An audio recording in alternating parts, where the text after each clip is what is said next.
Olá a todos! Na aula de hoje vamos falar de vício e consistência. A pergunta central da nossa aula, na verdade, é como escolher o estimador adequado para estimar os nossos parâmetros. Então, nós temos uma população, cuja, por exemplo, digamos que nós queremos estimar a média da população. Geralmente representamos parâmetros, que seriam essas médias populacionais, com letras gregas. E como é que eu faço para estimar a média da população como um todo? Bem, a ideia é você extrair uma amostra, uma determinada amostra, que é um estimador, que eu vou representar com a letra grega e um acento circunflexo, e a ideia é usar este estimador para estimar a média. Então a ideia é justamente isso. Como nós vamos escolher os estimadores para estimar o nosso parâmetro? E a base teórica que nos permite responder essa questão está justamente na seguinte definição: um estimador θ-chapéu é não viciado para um parâmetro θ se o valor esperado do θ-chapéu for igual a θ. Então a ideia aqui é pensar assim: você tem um estimador, que é uma função, está relacionado à sua amostra. Se o valor esperado do seu estimador der como resultado o seu parâmetro, então ele é não viciado. Consistência. O estimador θ-chapéu ele é consistente se o limite quando n tende ao infinito do valor esperado da θ e se o limite quando n tende ao infinito da variância de θ-chapéu der zero. A ideia aqui é o quê? Da questão da consistência. Você quer que a sua amostra, o valor esperado da sua amostra, corresponda à média populacional.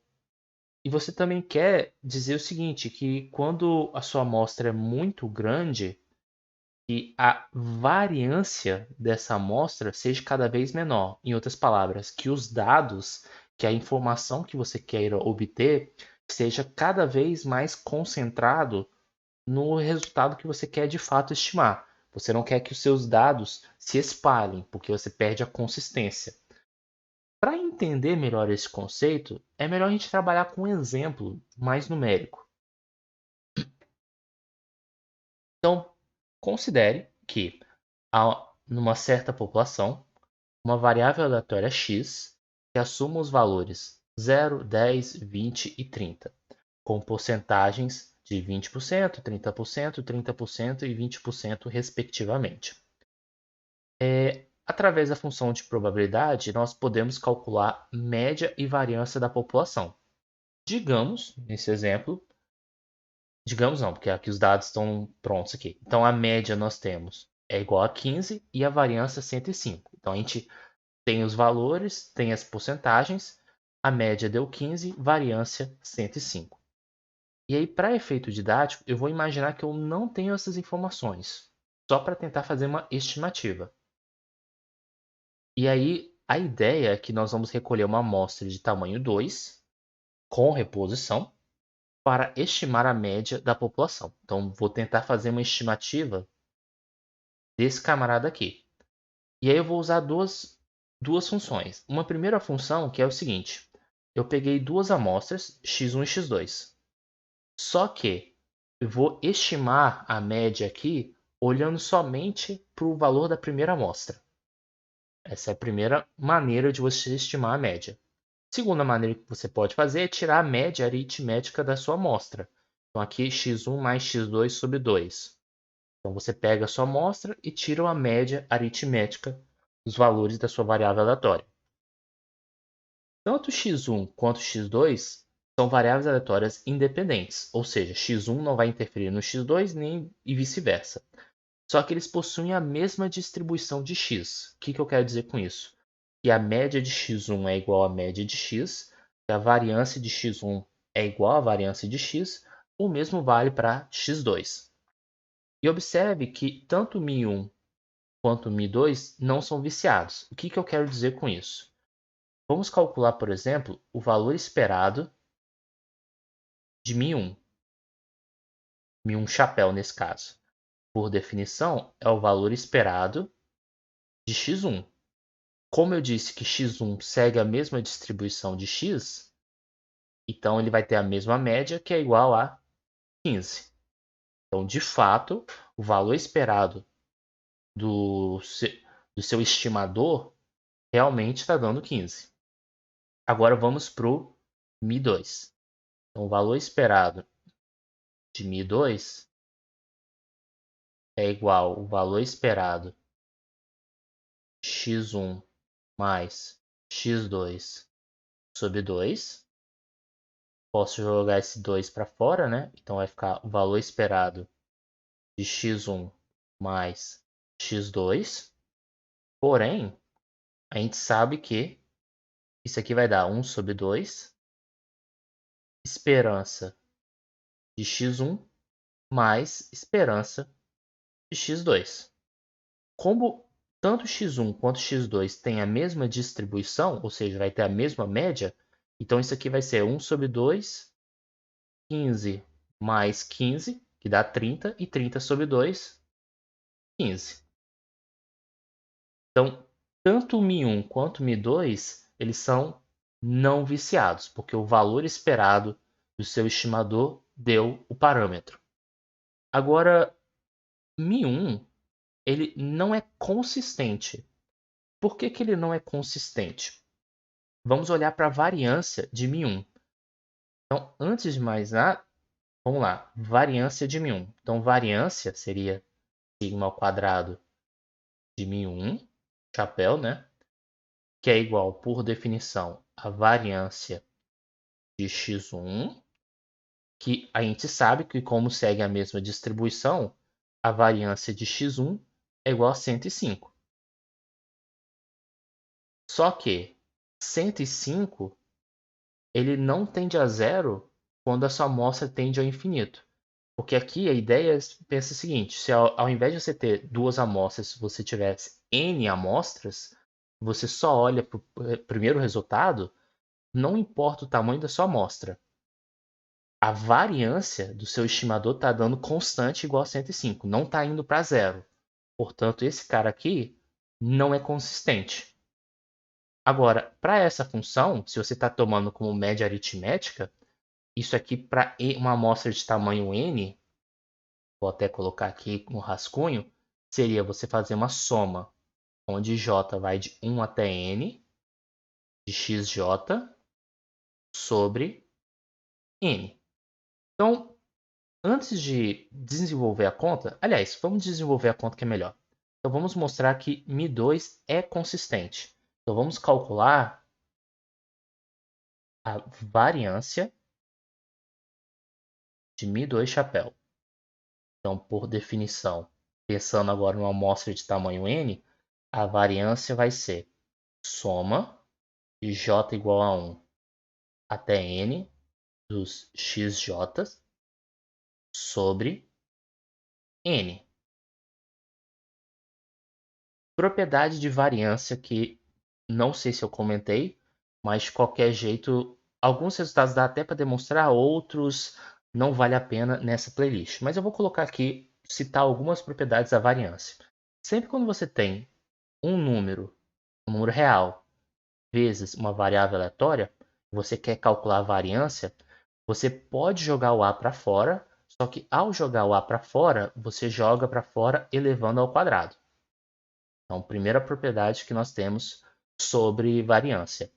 Uma outra propriedade que nós temos é que quando você tem, por exemplo, a variância de uma variável aleatória x mais uma variável aleatória y, isso aqui é variância de x mais variância de y. Lembrando que esse segundo resultado aqui, ele só é verdadeiro quando x e y são independentes. Então, como é o caso aqui dos xj aqui da amostra serem tudo independentes, então eu vou poder utilizar essa propriedade.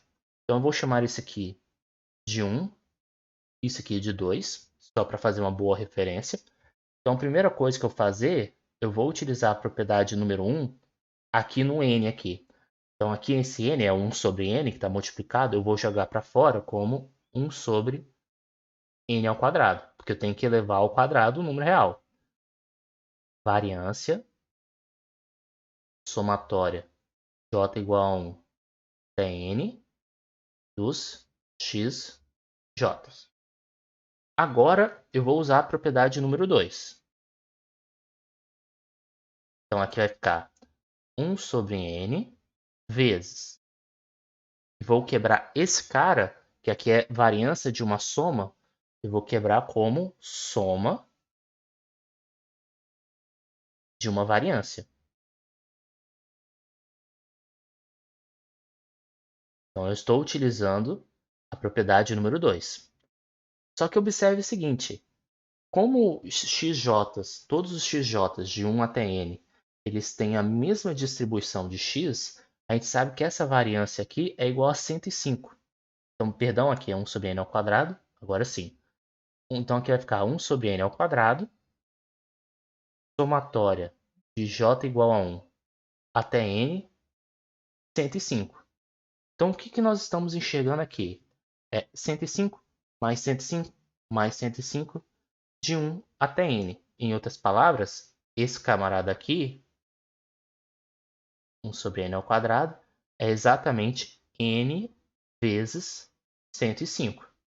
Como você pode simplificar os n's aqui, isso vai dar 105 sobre n. E agora sim, quando n tende ao infinito, isso aqui tende a zero. Então, como isso aqui tende a zero quando n tende ao infinito, então o estimador μ2 ele é consistente. Primeiro que o valor esperado, a gente já viu na etapa anterior, o valor esperado de μ2 realmente dá a média μ. O que resta analisar aqui é a questão da variância. A gente percebeu que quando n tende a infinito, de fato, a variância vai para zero. Isso quer dizer o quê? Que se você usar a média aritmética da sua amostra para estimar a média da população, essa estimativa, esse estimador, na verdade, ele não vai ser viciado e será consistente. E são esses estimadores que nós devemos utilizar. Então, sempre quando a gente quiser estimar algum parâmetro, a gente tem que procurar estimadores que são consistentes e não viciados. Na verdade, a gente troca a ordem, não viciados e consistentes. Então, com base, se a gente fosse fazer um resumo do que a gente acabou de abordar aqui, a gente pode resumir neste exemplo. E sempre quando você tem uma variável aleatória x, na população com média μ e variância sigma ao quadrado, uma amostra aleatória de tamanho n, representada por x1, x2, xn, é constituído de variáveis aleatórias independentes e todas com a mesma distribuição da variável aleatória x. Ao considerar μ1 como x barra, μ1 é não viciado e consistente, ou seja, uma boa forma de você estimar μ. Só que temos uma pergunta que é extremamente natural. Às vezes a gente não quer só estimar a média de uma população. Às vezes a gente quer estimar o sigma ao quadrado, a gente quer estimar a variância da população. E nas mesmas condições, como é que seria um bom estimador para variância? E aí eu já deixei até um spoiler aqui. Provavelmente não é o que você está pensando. O que eu estou querendo dizer? Digamos que provavelmente o estimador que a maioria das pessoas devem ter pensando numa amostra, por exemplo, de x1, x2 até xn.